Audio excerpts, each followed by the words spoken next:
Today we are solving some 12Q problems. In this first one, the goal is for black to live. Pause the video and see if you can find the right move. And now what we need to watch out for here is that these two chains here both have two liberties. White has a double Atari on d3. So somehow we need to put a stop to that, because if we try, for instance, d1, white can double Atari d3, we connect, white captures two stones, and it could be okay to give up two stones if we can live with the rest of the group, but in this case we will not have enough eye shape after that. So we need to save all these stones because we need them for making eyes.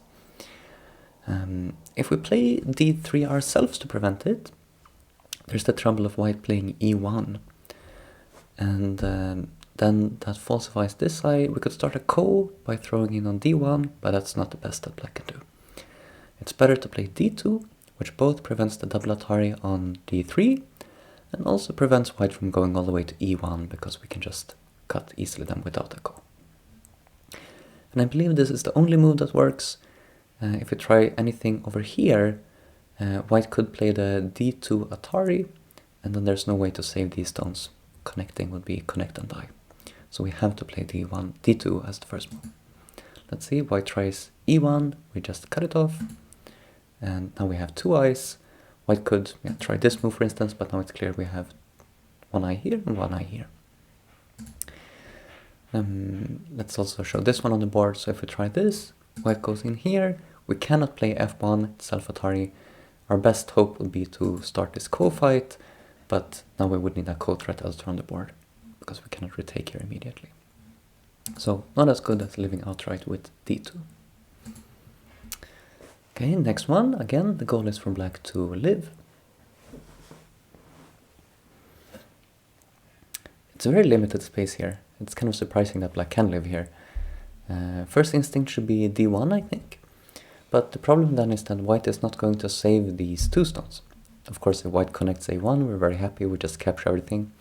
But white is just going to ignore that and play d3 to steal away our eyes. And we capture two stones, white takes back one stone. We can play Atari on a single stone, but then white connects here, we capture, and we only have a false eye. So threatening these stones are really not doing anything for black. White doesn't even have to respond, and even when we capture them, it's not getting an eye. So that doesn't work. And part of the problem here is that, capturing two stones, white can retake, and there's no eye shape. But if this had been a row of three stones instead, if white had a stone on d1, and we played Atari on d2, then it's more interesting, because then when we capture, white recaptures, we play c1, we still have an eye. So this is a common thing that comes up in these types of problems, that capturing three stones can make an eye, capturing two stones can't make an eye, when it's along the edge like this. So how can we facilitate white placing a stone here? Well, if we play d3, we are now threatening to play d1 ourselves, so white has to play there to stop us, and then we're able to play the d2 Atari and make our life. So that's what we're going to do, play here.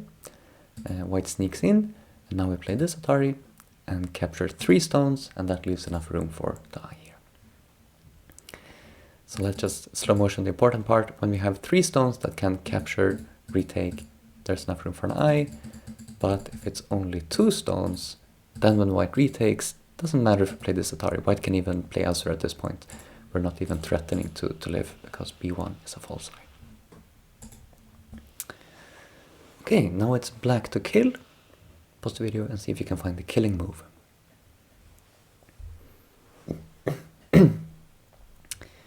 Here black needs quite a particular order. Obviously we have an Atari here on c4, but that doesn't work because white can just connect b5. Also doesn't work to throw in on b5, white will just connect c4. But if we start with the Atari on e3, then no matter how white responds, we will have a tesuji to falsify the eyes, or this eye. So let's go one by one. If we play a3, if white plays c4, we just Atari, that's obviously dead. If white plays b5, we just continue inside, there's no eye. If white plays a5, now we play the c4 Atari, it's dead. And if white plays a4, that's the most interesting one, I should say. And then we can throw in on b5, white cannot connect, so white has to capture, and we falsify the eye. Probably that's the one we're going to see. Yes, white plays here. This is the strongest resistance. I think this black move is the hardest to find. So obviously Atari here doesn't work. We need to play this one first, and white cannot play c4, because that's Self-Atari. And yeah, important here is that it would be, even though this is the second move for black, it's not working to start here immediately, because then, yeah, white could play here, and now white is actually alive. So the order of moves is important here, because when white responds like this, we need a different response. So we need to, often like when the order of moves is important, it's due to the fact that we need to choose our second move based on the first move we make. So we can't just rush to the second move because we don't know yet which side we're going to Atari this stone from, for instance. Oh, this one we actually had previously, I think, but in a previous video. But let's do it again. Black to find the killing move in this shape.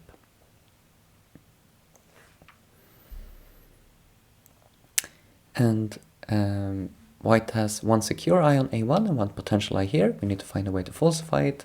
The way to do it is the b4 clamp. And white can almost get a tesuji here by playing the b3 Atari, but white doesn't have quite enough liberties, so it's just that.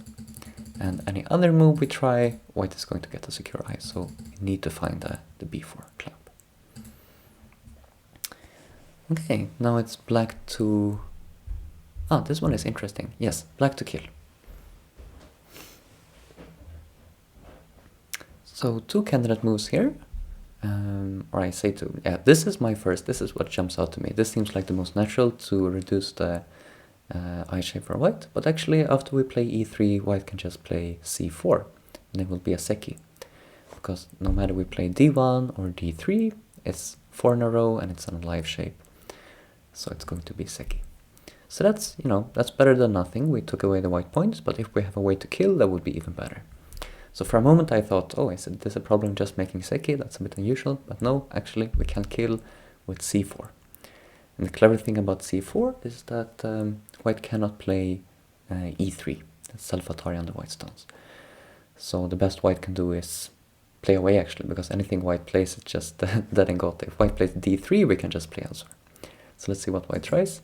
Okay, white tries this one, which we at least need to respond to, we just capture. If white hadn't played anything, later we could take them off the board by, for instance, playing this Atari. Something like that. So in this, it's important to note that in this seki shape, for white to create this seki, white needs the c4 point. Because this is what allows white to keep these two spots open. If white plays elsewhere now, later black will Atari here, white connects and now the seki is ruined. So the logic behind finding this move here is kind of, okay, we don't want white to get this important point, we rush to it ourselves. And if white would have had one extra liberty on the outside, this would not have worked. White could have played here, but in this case, thanks to white being short on liberties, white cannot play this, so white is just that. Alright, last one. Black to live in this problem. We have two stones here again, but similar to the earlier problem, but we cannot capture them now, they're not in Atari. Let's see, these two Ataris are good candidate moves, so let's consider them one at a time. If we play d2, white can continue in on e1, then we Atari on e2 for instance, white captures, and we just have one eye. That's no good. So we need to play e1 to create the f1 eye. It may look a little bit scary for these stones, but white cannot Atari on d3 because then we just capture two stones like this, so that's fine. Instead, white can come up to d2, we'll save the two stones, and white cannot continue into e2 thanks to the b1 stone. That would be Self-Atari. So e1, d2, d3, then white has to come back and capture. We can play e2 and we've gotten our two eyes. And we're alive.